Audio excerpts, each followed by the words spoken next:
Yes, indeed. Yes, indeed. Yes, indeed. Yes, indeed. Good day and welcome to MixMixx. Yes, it's very different. And if you've been following us, we did tell you that we're moving. So right now, as we speak, our equipment is still being shipped over and rewired for us to get our studio back in shape.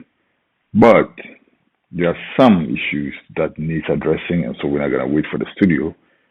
We are going to go straight and address some of these issues before we can get back on our formal set.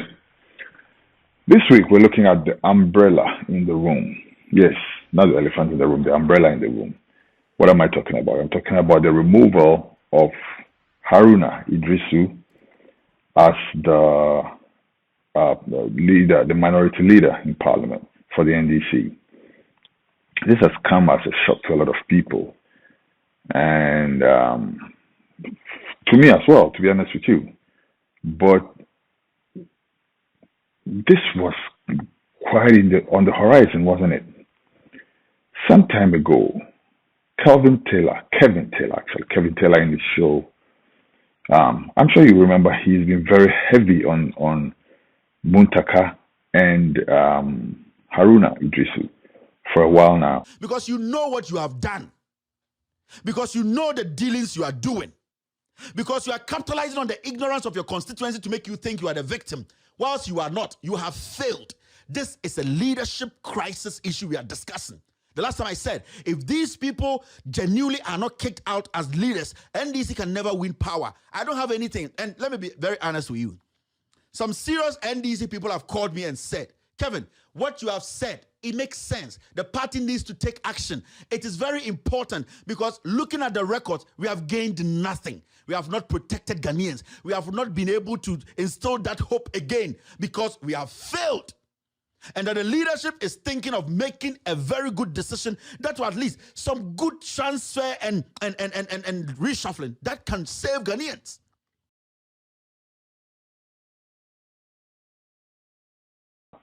And this goes to show the power of social media because this could be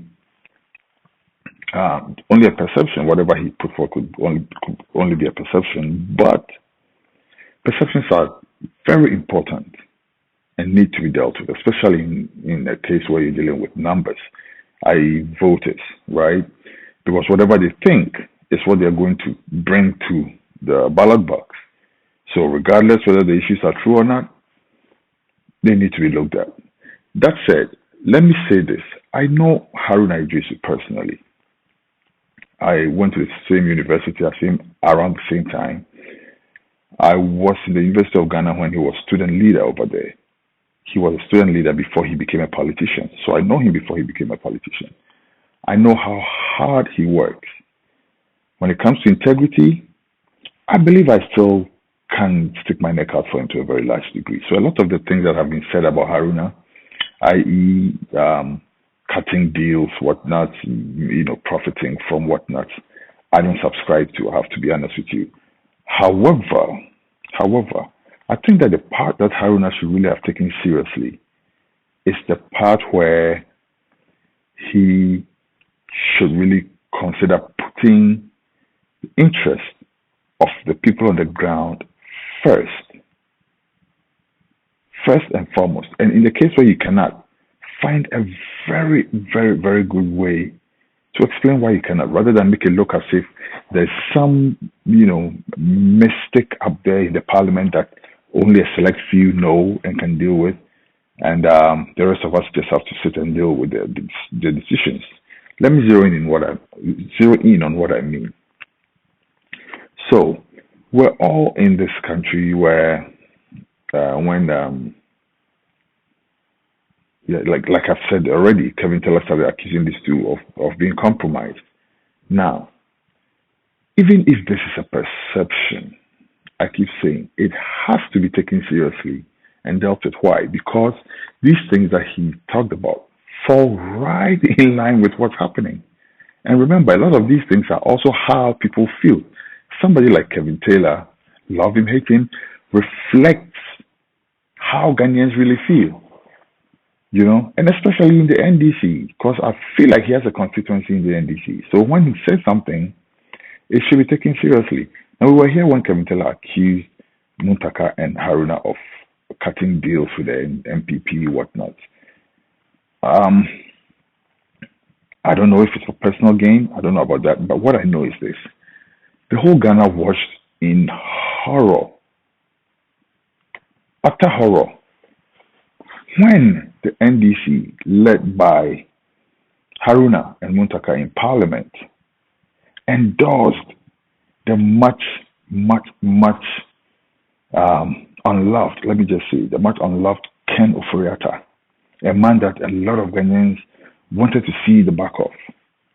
Haruna and Muntaka endorsed these people, and we have Ken Oforiatta, Kojo Ponkroma, Hawa, what's her name, Hawa Kumsin, all these people. So they left all of us dumbfounded. The only thing is that the same Ashedun Ketia, who is now being accused of, shifting the cards, is the one who also came to defend that nonsense about, because the party wanted the MPP to flop or something like that. Hey, maybe he just wanted to clean things up and make the party look good. Maybe he was forced to do that, even though he knew that he did not support something like that. What I'm saying is that the NDC in Parliament seems to be a bit too soft on the NPP in government. That's a fact. Let's look at it also like this. It looks to me as if the NDC is positioning itself not only to win elections, but to deal with the NPP members who they see as corrupt and need to be prosecuted. If you are NPP and you're sitting down and be like, oh, NDC, for it, then you are laughing, don't. Because you know what? What I see happening is that they're trying to actually position themselves in a way to deal with the NPP, the members of the NPP that may have fallen foul of the law in such egregious cases like the COVID-19 and all these other things, Ejapa, PDS, all these devious stuff that's been popping up on the horizons. Ghanaians expect justice, and I think the NDC is bracing itself to give justice. So therefore, they would not like to have people like Haruna Idrisu and Muntaka, who are quote-unquote deal cutters, right? Who are possibly going to go and, maybe have a certain kind of agreement with the NPP to balance things out so that whatever, they don't want that. They want somebody who's radical.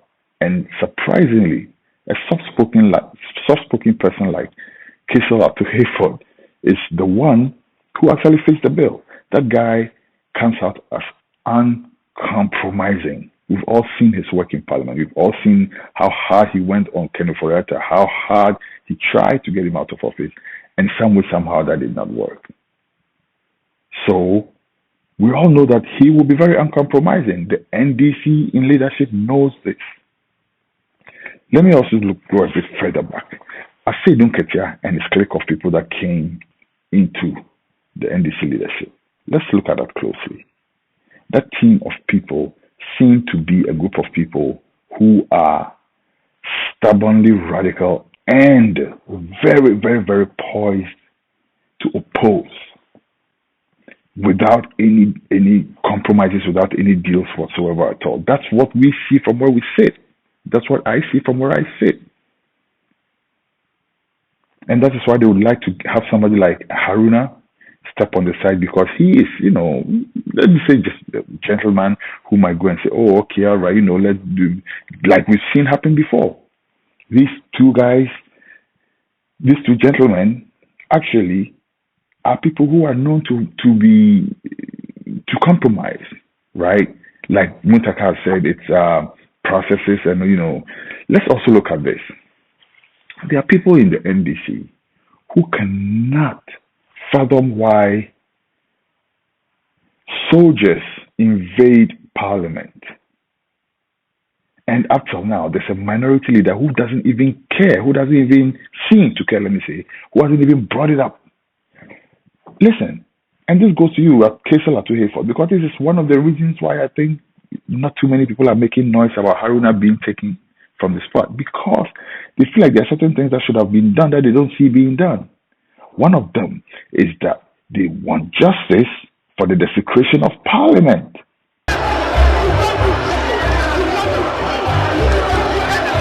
I told you. The soldiers are in now.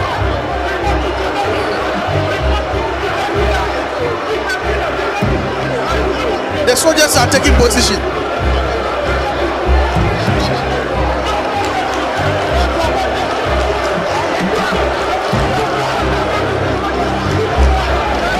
The clerk.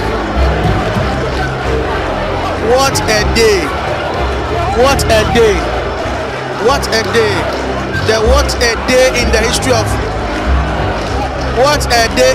of Ghana's politics. The clerk has been escorted. They're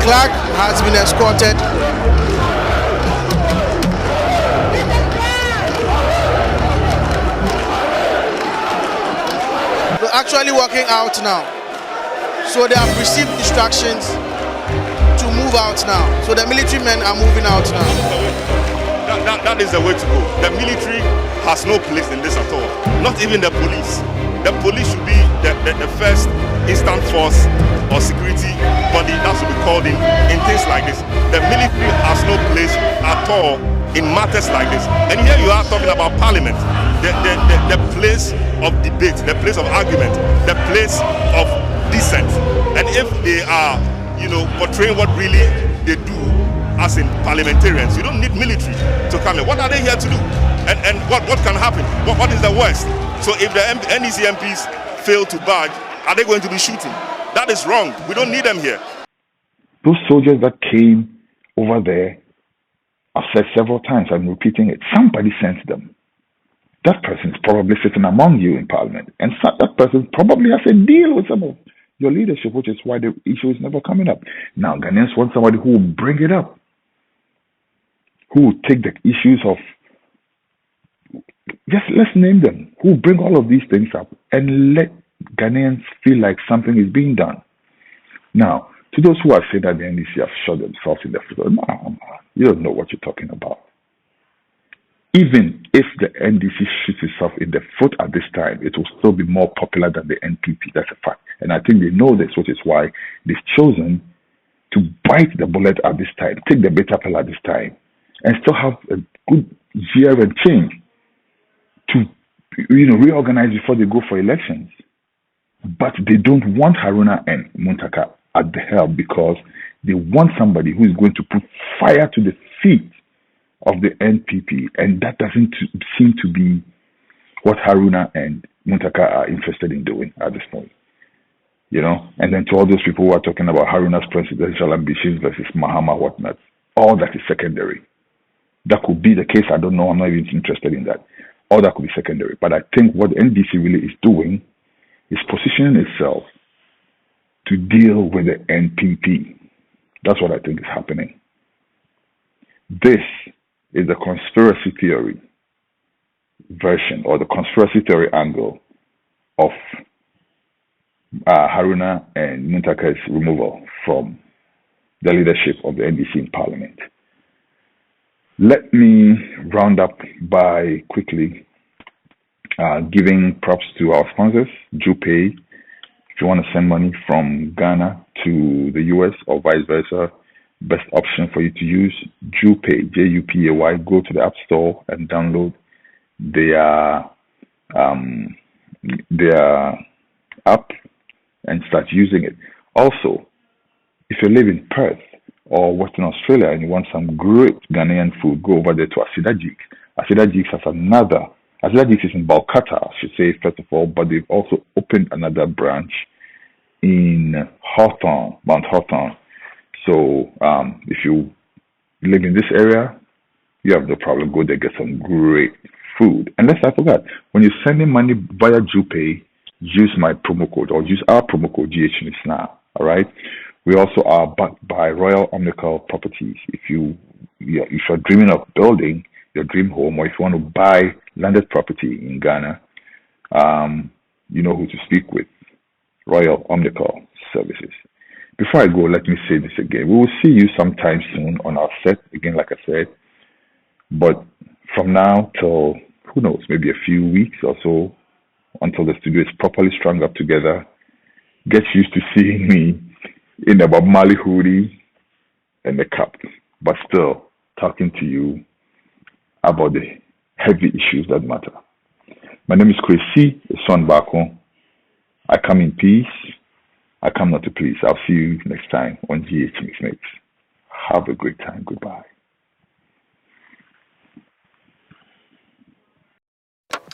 Hello, you're from Yajua, Mifri Ghana. Are you looking to invest in real estate in Ghana? Or simply looking to buy your dream home in the motherland? Do you want hassle-free, no litigation property buying on prime real estate? Follow me. I present to you Royal Omnical Properties. At Royal Omnical, we sell houses and other real estate. This is what we do. Our rooms are built with you in mind and fitted with the state-of-the-art amenities.